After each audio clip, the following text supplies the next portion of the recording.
Welcome to the final part of our look at Provincial Curricular Outcome 9B3. This time, we're looking at ionic and molecular compounds. Specifically, students will distinguish between ionic and molecular compounds and describe the properties of some common examples of each. Introduction. When studying chemistry, it is important to understand the differences between ionic and molecular compounds.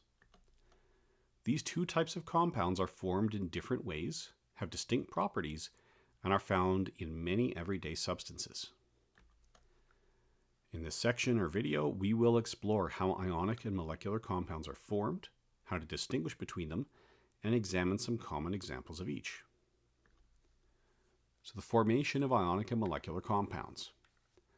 Ionic compounds are formed when atoms transfer electrons from one to another.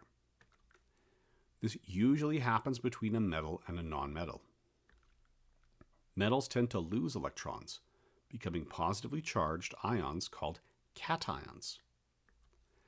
Nonmetals tend to gain electrons, becoming negatively charged ions called anions. That "an" prefix almost always means to negate.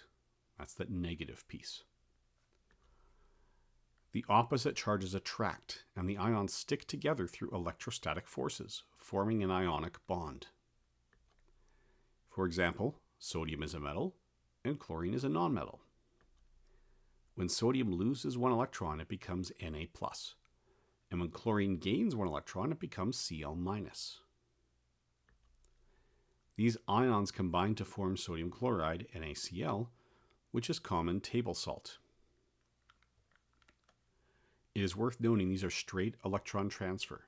If you have a lot of sodium chloride in one area, you're going to get a lot of that transfer, you're going to get a lot of salt crystal, but each sodium is no more strongly bonded to the chlorine it donated its electron to than to the other chlorines in the area.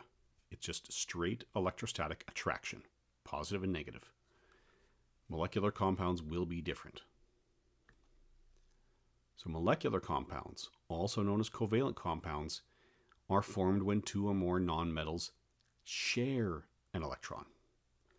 So this is not sodium donating to chlorine and then having no preference for which chlorine it hangs out next to after, since they all have that negative charge. This would be, if sodium was a nonmetal, this would be one atom orbiting both sodium and chlorine, so that those two specific atoms are now bonded together. Instead of transferring electrons, the atoms hold on to their electrons, but share them to achieve a stable electron configuration. The bond formed is called a covalent bond. For example, water is a molecular compound. So the hydrogens share their electrons with the oxygen and vice versa. If it was only the hydrogen sharing, hydrogen would still only have one electron. Oxygen also shares, so that both electron orbits are full. Each hydrogen atom shares an electron with the oxygen atom, creating a stable molecule. To distinguish between ionic and molecular compounds. There are several ways to distinguish between ionic and molecular compounds. 1. The types of elements involved. Ionic compounds are usually made from a metal and a nonmetal. Molecular compounds are made from only nonmetals. The bonding type. Ionic compounds involve the transfer of electrons, while molecular compounds involve the sharing of electrons. Physical state and structure.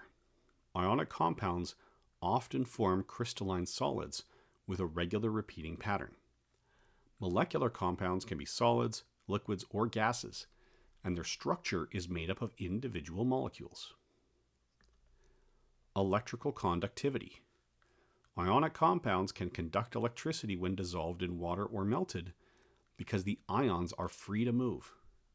Molecular compounds generally do not conduct electricity because they do not have charged particles that move freely. Melting and boiling points. Ionic compounds usually have high melting and boiling points because the ionic bonds are strong. Molecular compounds often have lower melting and boiling points because the forces between molecules are weaker. Properties of common ionic compounds. Let's look at some common examples of ionic compounds and their properties. Sodium chloride. This is table salt. It is a white crystalline solid. It dissolves easily in water, and the solution conducts electricity. It has a high melting point of about 801 degrees Celsius. Calcium chloride, used for melting ice on roads. It is also a white solid, very soluble in water, and has a high melting point. Magnesium oxide, MgO, used in fire bricks or as a refractory material. It is a white solid with a high melting point, around 2,852 degrees Celsius. These compounds are all made from a metal and a nonmetal, and their ionic bonds make them hard, brittle, and able to conduct electricity when dissolved or melted. Now let's look at some common molecular compounds. Water, H2O. Water is a liquid at room temperature. It has a relatively low boiling point, 100 degrees Celsius, compared to ionic compounds.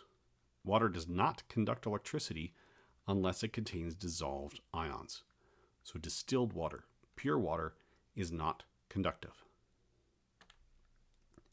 Carbon dioxide, or CO2. This is a gas at room temperature. It is used in carbonated drinks and fire extinguishers. It does not conduct electricity and has a low boiling point. Glucose, C6H12O6. This is a sugar found in many foods. It is a solid at room temperature, dissolves in water, and does not conduct electricity. Molecular compounds are usually softer, have lower melting and boiling points, and do not conduct electricity. They can exist as gases, liquids, or solids, depending on the strength of the forces between their molecules. In summary, ionic compounds are formed by the transfer of electrons between metals and nonmetals, resulting in strong ionic bonds and properties like high melting points and electrical conductivity in solution.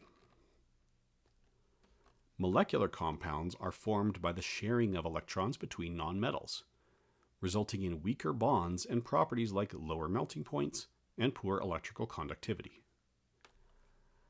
Understanding these differences helps us identify and predict the behavior of substances we encounter every day, from the salt on our food to the water we drink and the air we breathe. Let's check for understanding. Which of the following is a characteristic of ionic compounds?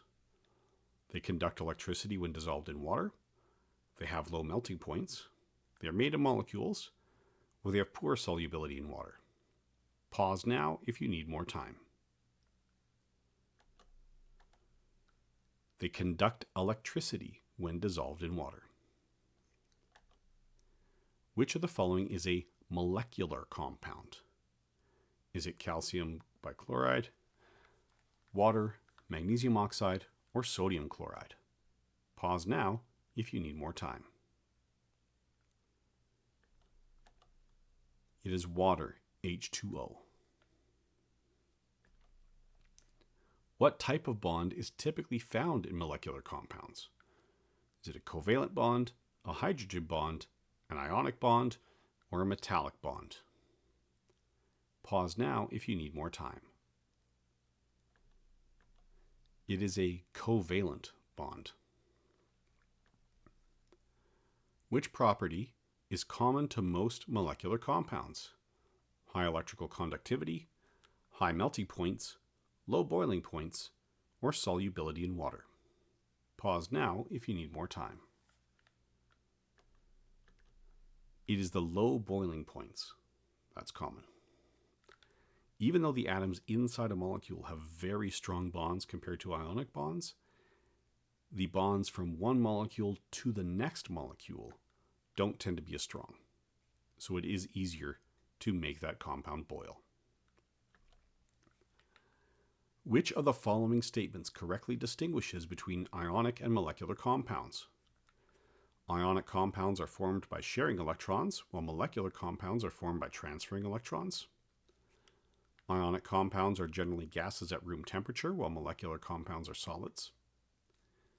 Ionic compounds conduct electricity when dissolved in water, while molecular compounds do not. Molecular compounds have high melting points, while ionic compounds have low melting points. Pause now if you need more time. The answer is that ionic compounds conduct electricity when dissolved in water, while molecular compounds do not. If you have any questions or feedback, please leave them in the comments. I will try to get back to you and respond in a timely fashion.